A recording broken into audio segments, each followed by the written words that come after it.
En fait, ça a commencé petit à petit. Il y a eu une personne qui a créé un compte Instagram contre moi, qui l'a appelé Anti-Sananas, Stop Sananas, Anti-Satanas, non à Sananas, enfin bref, tout ce que vous pourrez trouver qui veut dire qu'on ne veut pas de Sananas, à bas Sananas, qu'elle dégage cette Sananas.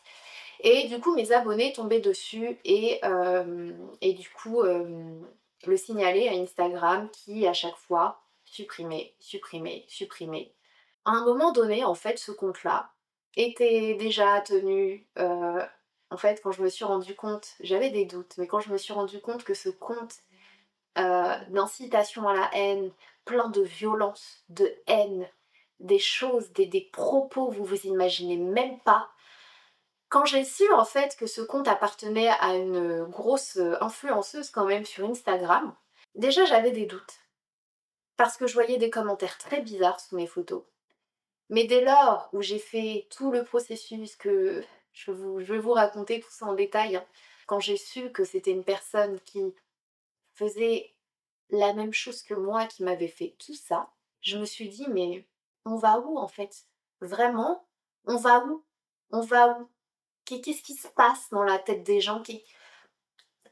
Franchement, j'ai été écœurée, j'en ai vomi. Je me souviens, j'en ai vomi quand j'ai eu cette réponse, de l'opérateur téléphonique et que j'ai su que c'était elle, j'en ai vomi de dégoût. J'étais écœurée, j'étais et en même temps, c'était un poids qui s'en allait et bref, en fait, cette personne a créé un compte Instagram, contre moi et en fait, je me rends compte qu'aujourd'hui, beaucoup de youtubeuses font des vidéos où elles disent que voilà, sur les réseaux sociaux, c'est plus comme avant, c'est violent et cetera et quand j'en discute avec elles et que je leur explique ce qui s'est passé, je me rends compte que vraiment j'ai été seule. Je suis seule à subir cet acharnement. C'est incroyable.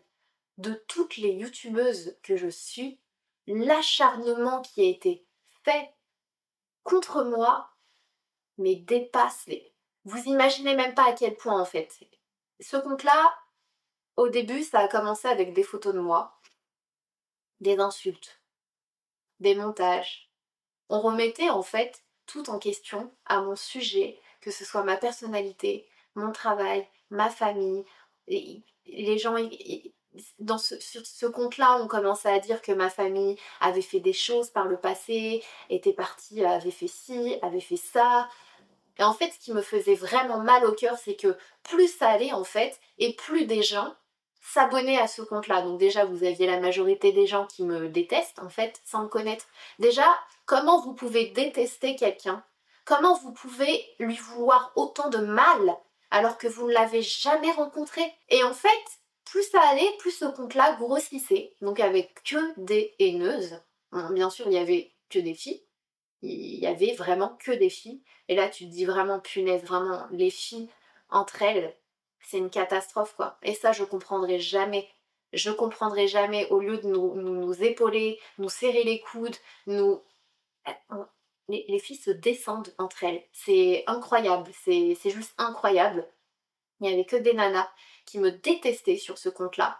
Et il y avait aussi des nanas qui suivaient par curiosité. Attention, c'était ça, franchement, c'est ce qui m'a le plus... Alors, ce qui m'a le plus tué, c'est que déjà des abonnés, bien sûr les plus jeunes et les plus influençables, tombaient sur ce compte-là et se disaient: oh, c'est vrai, Sana, elle a fait ça. Oh, c'est vrai, Sana, elle a dit ça. C'est vrai, Sana, elle ment, elle est fake. Et du coup, elles y croyaient, elles étaient tellement déçues. Oh, mais je pensais pas qu'elle était comme ça. Ah mais je pense... Et ça me tuait. Franchement, ça me tuait qu'on puisse mentir, qu'on puisse inciter comme ça à la haine en fait, clairement.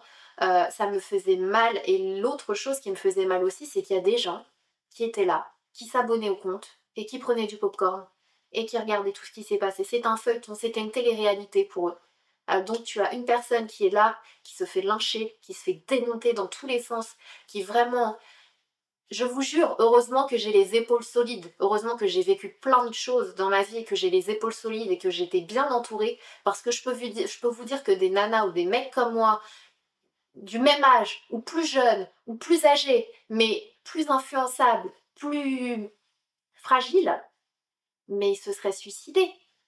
plusieurs fois, je me réveillais, je disais à ma soeur: «Je vais fermer ma chaîne, je peux plus, j'y arrive plus, je peux plus, c'est plus possible.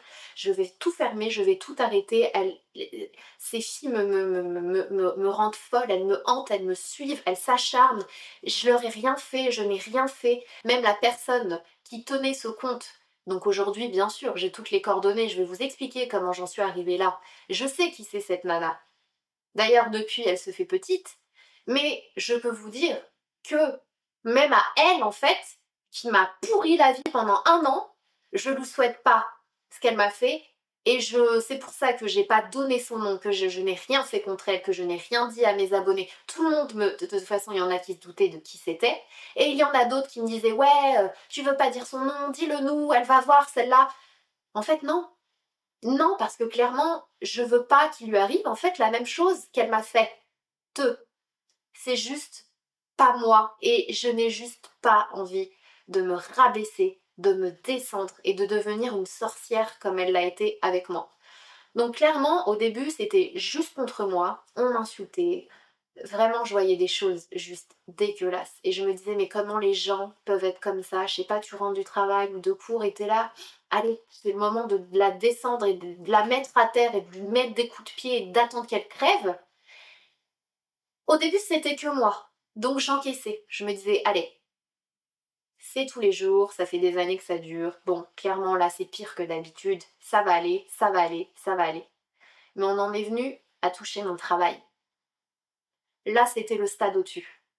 Elle voyait que je ne réagissais pas, que je ne leur répondais pas, parce que pour moi, vraiment, le silence est le meilleur des mépris. Vous calculez pas quelqu'un, c'est la pire chose que vous pouvez lui faire. Et je suis pas le type de nana à insulter, à menacer. Bien sûr que je pourrais faire plein de choses si quelqu'un me cherche des problèmes, bien sûr. Mais je suis pas comme ça en fait, tout simplement, et j'ai pas envie de devenir ce type de personne. Donc clairement, quand c'était que moi, je laissais glisser. Et là, elles se sont mises en fait à s'en prendre à mon travail. Et là, franchement, je me suis dit, mais elles sont écœurantes. Vraiment, elles sont ignobles. C'est comme si moi, demain, j'aime pas quelqu'un. Je vais sur son lieu de travail, je la pourris, j'essaie de salir son image, j'essaie de transmettre des messages à son patron pour qu'elle dégage, pour qu'elle se fasse virer, pour qu'elle soit à la rue, pour qu'elle ait plus aucun revenu. Vraiment, je me suis dit, comment on peut en arriver là? Comment on peut faire ça à quelqu'un? À partir de là, ça a été vraiment un cran au-dessus. Je me suis dit, c'est pas possible, elles vont démolir tout ce que j'ai bâti pendant 6 ans à la sueur de mon front. Je vais vous expliquer en fait. C'est-à-dire que dès que j'étais en partenariat, ou pas d'ailleurs, déjà sans partenariat, elles envoyaient des mails à toutes les marques possibles avec lesquelles je travaillais. Elles envoyaient des mails à L'Oréal, des mails donc à NYX, des mails à Yves Saint Laurent, des mails à... Elles envoyaient des mails à tout le monde, des pavés. Et d'ailleurs, quand on me dit ouais mais ça c'est les jeunes, non, je vous arrête tout de suite en fait. La majorité de ces nanas étaient adultes ou jeunes adultes. C'était pas que des gamines, ça je peux vous le dire et c'est ce qui me choquait. Quand je voyais des mails, des messages de mères de famille m'écrire ah non mais toi ça se voit, tu fais des tombées de camion. Je me disais, et je voyais la photo Instagram avec des bébés, 44 ans, Paris. Je me disais non mais c'est juste pas possible, c'est juste pas possible que tu aies que ça à foutre de ta vie tout court, mais que tu aies que ça à foutre de ta vie quand t'es mère de famille quoi. Bref, et donc elles envoyaient des mails à toutes les marques, elles leur disaient ouais, travaillez plus avec Sana, elle fait ci, elle fait ça, elle ment, elle nuit à votre image, nous si vous continuez de travailler avec elle, on commandera plus chez vous, c'est terminé, vous allez perdre des clients, vous savez pas ce que vous savez pas ce que vous allez perdre, c'est un conseil, on vous conseille, dans notre compte on est 5000. Oui, parce que ce qui me tuait, c'est que, oui, comme je vous le disais, il y avait 5000 personnes, mais il y en avait qu'une trentaine en fait qui vraiment étaient actives. Toutes les autres, elles étaient là, je vous l'ai dit, avec du popcorn, et elles me regardaient. Elles les regardaient me défoncer. Voilà, c'était ça. Et le compte, il grossissait de gens qui regardaient et qui disaient rien, et qui apparemment trouvaient ça normal et divertissant en fait.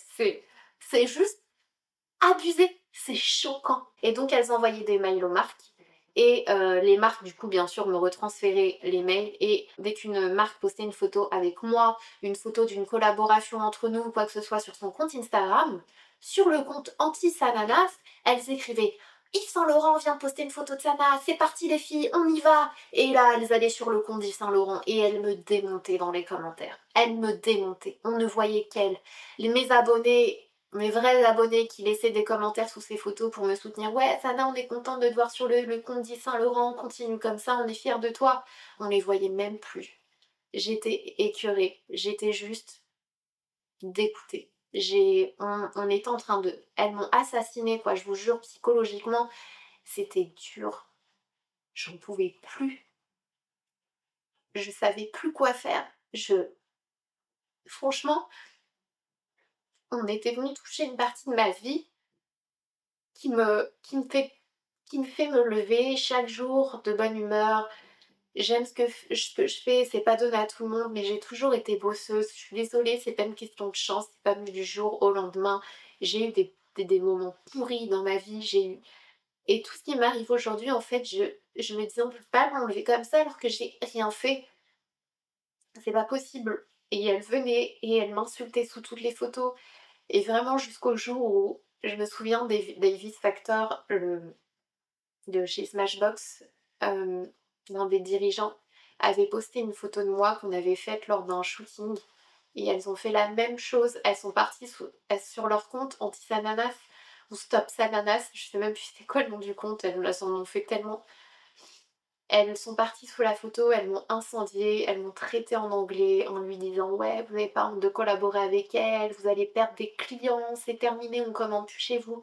Et il m'a envoyé un message en privé, il a supprimé la photo parce il y avait je sais pas combien de commentaires de haine, des insultes, c'était devenu un sac à merde quoi les commentaires. Et il m'a envoyé un message, il m'a écrit je suis désolée Sana, j'ai supprimé la photo, je sais pas ce qui s'est passé, je viens de voir les commentaires, c'était horrible ce qu'on disait de toi, j'étais juste choquée, il me dit j'ai pas su quoi faire, parce que du coup il arrivait à la fin, donc à un moment donné tu peux pas supprimer 200 commentaires, enfin t'as pas que ça à foutre et je le comprends, et il me dit je suis désolée, j'ai supprimé ta photo, et franchement je me suis dit c'est pas possible quoi, elles sont vraiment en train de réussir à faire ce qu'elles ont en tête, c'est-à-dire me démolir, me pourrir la vie, me démolir, m'anéantir. Et franchement, à partir de là, je disais à ma soeur, c'est fini, j'arrête, je ferme ma chaîne, je veux plus, j'ai plus envie, je mérite pas ça, je mérite pas qu'on s'en prenne, qu'on s'acharne, qu'on marcelle comme ça chaque jour. C'est pas possible, je peux plus. Elle me disait, Sana, tu es plus forte que ces filles. Regarde tout ce que tu as aujourd'hui, tout ce que tu as bâti aujourd'hui. Nous, on est là, regarde l'entourage que tu as. Elle me disait, ça, c'est une richesse qu'elles n'ont peut-être ou pas, c'est peut-être pour ça qu'elles sont comme ça. T'as pas le droit de lâcher en fait, t'as pas le droit d'avoir fait tout ça, d'avoir t'as pas le droit de les laisser t'anéantir. Et ma mère, c'était pareil. Je crois que dans cette histoire, celle qui en a le plus souffert, je crois que c'est ma mère. Franchement, quand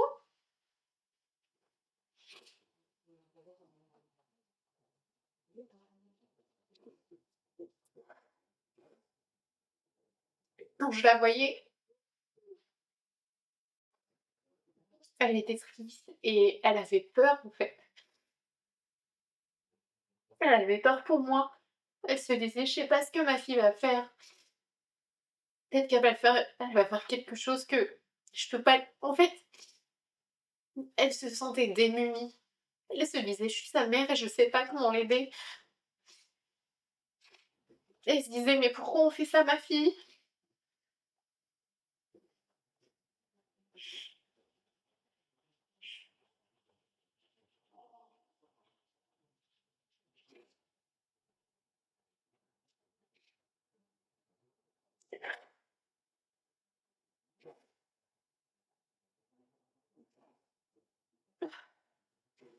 J'ai même pas pris mon choix.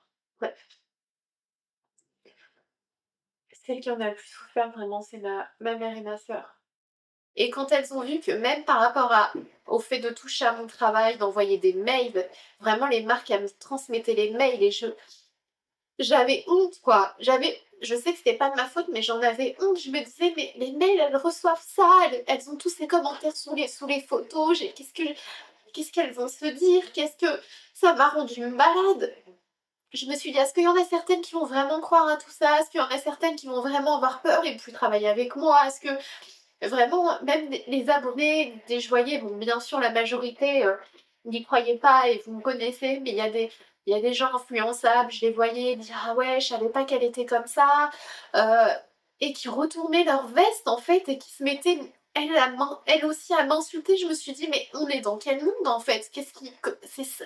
En fait, les réseaux sociaux, internet, c'est ça vous tue et à côté de ça, quand elles ont commencé à toucher mon travail, j'ai commencé à vouloir aller au commissariat, porter plainte et on me calculait pas. Vraiment, on ne me calculait pas, je souffrais, j'en dormais pas, je pleurais quand j'y allais, mais vraiment j'en souffrais et on ne me calculait pas.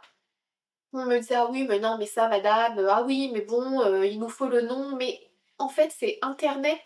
On est en 2016, c'était en 2016 je crois. On est en 2016, vous êtes censés savoir en fait que les gens utilisent des pseudos, mais vous avez des moyens en fait de trouver, de savoir qui est derrière. Oui, mais bon, en gros, tant que t'es pas morte, clairement, tant que tu t'es pas jetée par la fenêtre ou tiré une balle ou que t'es pas morte, en fait, personne ne bougera.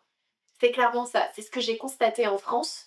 Il n'y a personne pour vous aider. J'ai envoyé des mails, j'ai été portée plainte plusieurs fois, j'ai signalé plusieurs fois.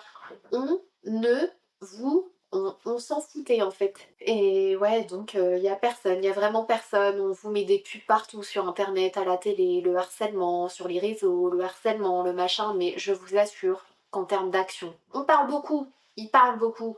Il y a des gens pour vous aider, vous pouvez aller sur ce site-là, on va vous aider, vous pouvez aller ici, on va vous aider, il y a personne pour vous aider. Arrêtez vos conneries, il y a personne, il y avait personne, il y a personne.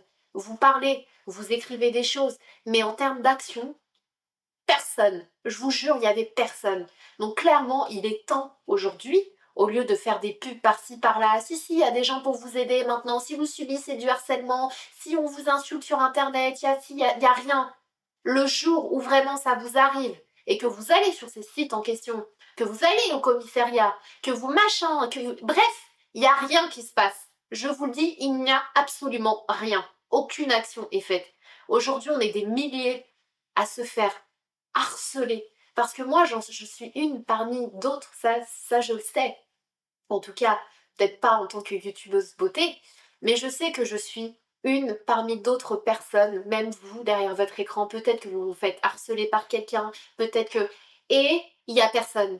Personne ne vous aide. Vous êtes seul. Point final. Je voulais y croire. Tous ces sites-là, toutes les pubs à la télé, oui, maintenant, il y a des organismes pour vous aider, il y a des numéros de téléphone, il y a des sites internet si jamais, il n'y a rien. J'ai tout essayé, il n'y a personne. Il n'y a rien, personne ne fait rien pour vous aider. Donc clairement, moi, aujourd'hui, je suis encore là. Mais la nana qui n'a pas les épaules solides, qui est faible psychologiquement, qui n'a personne dans son entourage pour la soutenir, elle fait quoi? Vous attendez qu'elle crève, en fait? Pour là, activer le levier? C'est ça en fait, c'est de ça, c'est ça toutes les pubs à la télé, c'est il faut attendre de mourir. Je sais pas, mais ça sert à rien en fait. Si je suis morte, ça sert à rien. Et clairement, si vous faites rien, la prochaine, ce sera la même chose en fait. Donc vraiment aujourd'hui en France, je ne comprends pas ce qui se passe. On est arriéré comme jamais. Il y a rien pour vous aider. Je peux vous le dire, hein, je parle pas juste comme ça pour parler. J'ai fait tellement de choses et il y en a pas un qui m'a aidé, que ce soit au commissariat, que ce soit au téléphone, que ce soit par mail. Personne ne m'a aidé. J'étais toute seule avec mon entourage. Point final. Donc après ça, quand j'ai vu qu'on n'avait rien fait pour moi, j'ai engagé un avocat. Je me suis dit, bon, bah apparemment, hein, si la personne n'a pas les moyens de se payer un avocat, bah voilà, elle reste comme ça, elle crève en fait. C'est ça, c'est comme ça que ça marche. J'ai engagé un avocat. Et pendant que j'engageais un avocat qui, elle, menait des actions en justice, donc elle allait devant le procureur, je sais plus qui est qui ou comment ou quoi, franchement j'ai... Bref, elle allait devant la justice pour... déjà, on a fait des constats d'huissier. Je vais pas vous donner le prix des constats d'huissier. Mais déjà, en plus de me tuer moralement, financièrement, alors Dieu merci encore une fois, je travaille, je gagne ma vie. Une personne qui n'a pas les moyens ou qui gagne un SMIC, elle fait comment? elle paye un constat d'huissier et après elle mange du riz pendant 2 ans. Ça se passe comment en fait? C'est ça de l'aide? Franchement, j'ai été juste choquée. Parce que je savais qu'en France, c'était pas trop ça. Mais j'ai été choquée parce que le moment où moi j'en ai eu besoin, c'est là que je me suis rendu compte qu'il n'y avait rien en France pour vous aider, alors que Internet fait clairement partie de notre vie de tous les jours. C'est horrible ce qui s'y passe, c'est horrible ce qui s'y fait, c'est horrible ce qui s'y dit, et il n'y a personne pour vous aider. Il n'y a vraiment personne, ni rien. Donc moi, j'ai dû payer déjà énormément, vous savez pas les frais que ça m'a coûté de demander à un huissier de faire des constats. Donc faire des constats, c'est quoi? Le mec, il vient, bon, clairement, brièvement, je ne dénigre personne. Il va sur la page Instagram et il prend des captures d'écran. Mais officiel en fait, c'est un constat d'huissier, c'est-à-dire que c'est un truc officiel, c'est pas genre une capture d'écran que toi t'as faite, parce que attention, non, non, non, non, si toi tu fais tes captures d'écran toute seule, ça vaut rien devant la justice, je te le dis, ça vaut que dalle, donc t'es obligé d'avoir de l'argent du coup, parce que tu dois payer l'huissier pour qu'il fasse des constats, et ensuite tu dois payer ton avocat, qui doit utiliser tout ça pour rédiger un truc comme ça, pour aller en justice, bien sûr, une fois qu'elle est passée en justice, et tout ça, ça a pris des mois. Hein. Là, je vous en parle rapidement, mais ça a pris des semaines, des mois. Je vous ai dit, c'était sur 1 an toute cette histoire. Qui est allé devant la justice pour, du coup, demander une requête. Bon, déjà pour, voilà, dire ce qui se passe. Alors là, les juges, ils étaient, mais à la ramasse. Ils savaient pas ce que c'était qu'Instagram. Ils savaient pas ce que c'était que Twitter. J'étais choquée. J'étais juste choquée. Je vous avouerai que déjà, l'avocat que j'avais anciennement, qui s'occupait de cette affaire, j'ai dû lui apprendre pas mal de choses. On disait hashtag, il savait pas. On disait le compte, les pseudos, il savait. Waouh, waouh, je me disais, mais vraiment, il y a personne, ils nous disent qu'il y a des gens pour nous aider, mais déjà, quand on comprend. Enfin, vous voyez ce que je veux dire? Ça m'a choquée, je me suis dit, waouh, il a vraiment fallu que je me retrouve dans cette situation pour me rendre compte qu'en France, on est à la totale ramasse. Donc, comme je vous le disais, une fois qu'elles s'en sont pris à mon travail et qu'elles ont vu pareil que je ne réagissais toujours pas, là elles ont tapé dans le mille. Voilà, le cran au-dessus et ultime. La famille, bien sûr.